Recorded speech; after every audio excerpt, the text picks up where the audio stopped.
Gaddafi held power longer than anyone else, anywhere else. Even in the last few days, his country facing attacks from an international alliance, he was full of bravado, full of contempt for those who sought to end what he saw as a glorious rule to be hailed forever. If Tripoli was to burn, like Baghdad did, why would you allow for this to happen? How can you let Tripoli, which was beautiful and safe, how can you allow for it to be a place of destruction and be set alight? This should not happen. This must not happen. And joining us to talk more about the CIA's possible role in Libya from Washington, former CIA counterterrorism analyst Michael Scheuer. Michael, thanks for being with us this morning. You're welcome. So there are reports out, again, that the CIA is on the ground in Libya, contacting and vetting the rebels. Is this setting the stage to arm them? I don't think there's any other possible reason for it. And the president clearly has sent the agency in to find out who he is supporting and to see what kind of material, human material, we would have to work with if we decided to, if the president decided to arm and train these people over the longer term. Yeah, and you're concerned about this prospect. You think it could become another Taliban situation for the U.S. What, in your mind, is the worst-case scenario here? Well, Libya has been very strong in sending young men or having its young men go overseas to fight in Islamic insurgencies in the Balkans, in Chechnya, Afghanistan, especially Iraq, when the height of the fighting was there. Those that don't get killed, of course, go home. And I think the core of the resistance, whatever little military ability they have, is probably made up by people elsewhere we would call mujahideen. And so it's a dicey proposition to be getting involved with this. I'm not sure that the opposition, if it takes power, is going to be much better than was Gaddafi. But that's why you need to have the CIA, I presume, in there vetting, as we said, who are these people, who are the elements that are funding them or supporting them, who are the politically the most palatable and the least palatable among them. The White House saying that no decision has been made. I have a question for you as a CIA veteran, I guess. I mean, the fact that we even know about this, is that unusual? I mean, should we just assume that the CIA in this sort of a situation would, of course, be in there on the ground? What's the alternative if we don't arm the rebels and they're clearly outmanned and outgunned by Gaddafi's forces? What's the better solution here? The better solution was, as Mr. Paul said, never go at all. This was none of our business. But I think what we're seeing is the string is playing out. We threatened Gaddafi and that didn't work. There's an arms embargo and an economic embargo. That didn't work. There was a UN resolution and that didn't work. Aerial bombing has continued and has impact, but it hasn't defeated him. Now we're at the stage where we're going to try to apparently try to train and arm the resistance. That takes a long time. I don't know if we have that time against Gaddafi. What we're seeing is the president putting himself into a corner where his only option is ground troops. But that's something that is not something that no one says that they want to do in this administration. I mean, they simply don't want to do that. They want Well, they don't. Well, the choice may come down to admitting that it was a mistake and being defeated in the sense that Gaddafi survives, or putting ground troops in. Nations are a lot like people. They don't like admitting to mistakes. And maybe they don't want to put them in, but when it comes down to looking defeat in the face, I wonder. In the Muslim world, this is Americans killing Muslims again, and it looks like it's for oil.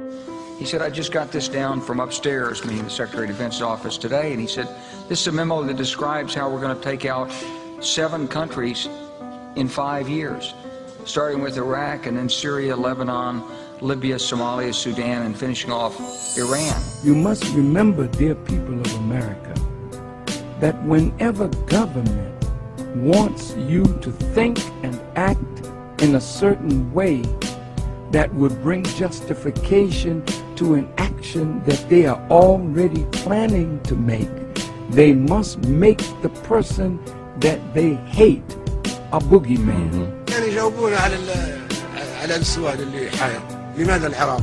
شو السبب له؟ بن لادن عراقي، ما هو عراقي، اللي هربوا نيويورك عراقيين، ما هم عراقيين. اللي يضربوا البنتاغون عراقيين ما هم عراقيين. فيها أسلحة دمار شامل عند العراق ما عندنا. Saddam has perfected the game of cheat and retreat and is very skilled in the art of denial and deception. This is a regime that has already used poison gas to murder thousands of its own citizens on Saddam Hussein's orders. This is a man who has attacked his neighbors twice, who represses his own people. He used chemical weapons both against the Kurds and against the Iranians during the 1980s. Who is continuing to develop weapons of mass destruction. He's launched ballistic missiles against 4 of his neighbors over the years. Who's tried to assassinate a former American president. This is a man of great evil. يد عربية بالكامل تقتل تشنق في المشانق وعند تفرج لماذا؟ وممكن الدور جاي عليكم كلكم. نعم. ليش امريكا قاتلت مع صدام حسين ضد الخميني؟ كان صديقها. تشيني كان صديق لصدام حسين. رامز سلي كان وزير الدفاع الامريكي لما كان يدمروا في العراق، صديق حميم لصدام حسين. واخيرا باعوه وشنقوه. حتى انتم اصدقاء امريكا، نحن اصدقاء امريكا، بلاش اقول انتم، نحن اصدقاء امريكا كلنا.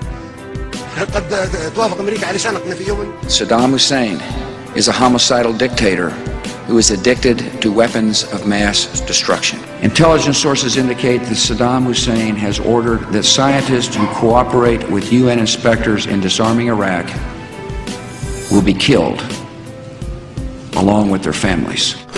The charter states that we, in the preamble, I mean, that we shall not resort to the military force unless it is a common interest.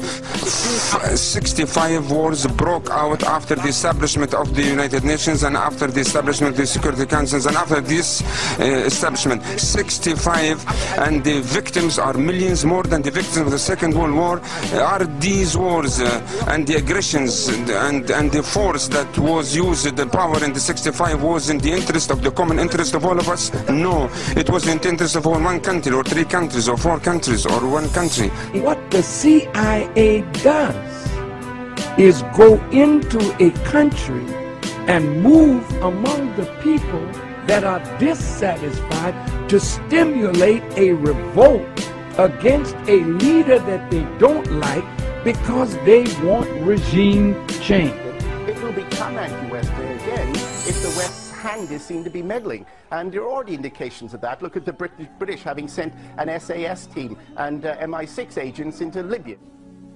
David Cameron has been accused by some people within the government of trying to orchestrate regime change across the Arab world. Is this something that you agree with? Of course. With France. Of course. It's very obvious.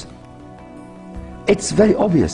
Has Gaddafi used the oil money to build Libya? Yes. Did Gaddafi use oil money and discover water under the Sahara Desert and brought that water to the surface and brought water from Benghazi all the way to the border almost of Tunisia?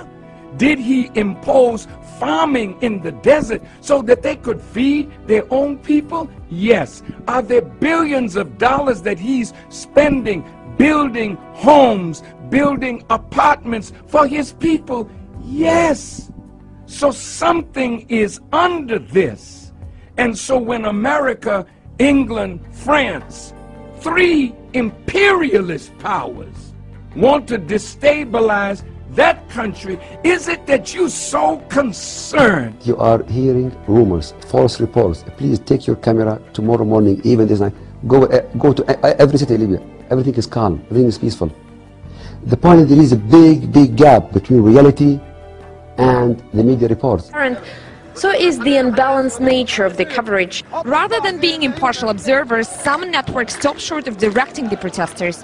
But here the Al Jazeera crew is warming up the crowd in time for their next live report. Footage we see on American and British channels looks fake.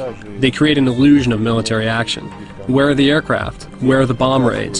Where is the destruction and casualties we hear so much about? If all that is true, evidence should now be on the table of the Security Council. On both sides, the army and police on one, the insurgents on the other, only 150 to 200 people were killed. but it's claimed there were thousands. An attack on Muammar Gaddafi is an attack on Libya itself. It is treason. There is no uprising in the east, only a criminal enterprise by a few hundred gangsters. They are mystified that the United Nations cannot see that. There's a constant refrain in this crowd. The people are happy, but Al Jazeera knows nothing. Well, the reports of Libya mobilizing its air force against its own people spread quickly around the world. But Russia's military chief says they've been monitoring from space, and the pictures tell a different story. According to Al Jazeera and to BBC, on the 22nd of February, Libyan government has inflicted airstrikes on Benghazi, the biggest city in the country, and on Tripoli. And according to Russia's military, they have not registered any of those airstrikes. According to them, the pictures show that nothing of that sort has been going on the ground. Now, the tough new sanctions and Gaddafi's increasing isolation are based on allegations that he has ordered airstrikes, bombing of civilian protesters. We have seen no evidence of that yet, and the Gaddafis strongly deny it. Are there any conditions under which you would support foreign military intervention in Libya? Facts, that's all. Only facts on the table of the UN Security Council saying that weapons were used against peaceful civilians in Libya. You know, we told them, the British and the French, we did challenge them.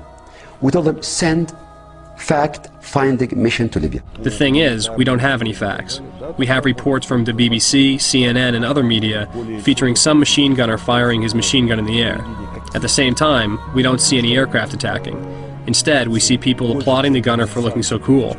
If there were a real aircraft attack in progress, they wouldn't be applauding. The U.S. has reportedly asked Saudi Arabia if it can supply weapons to the rebels.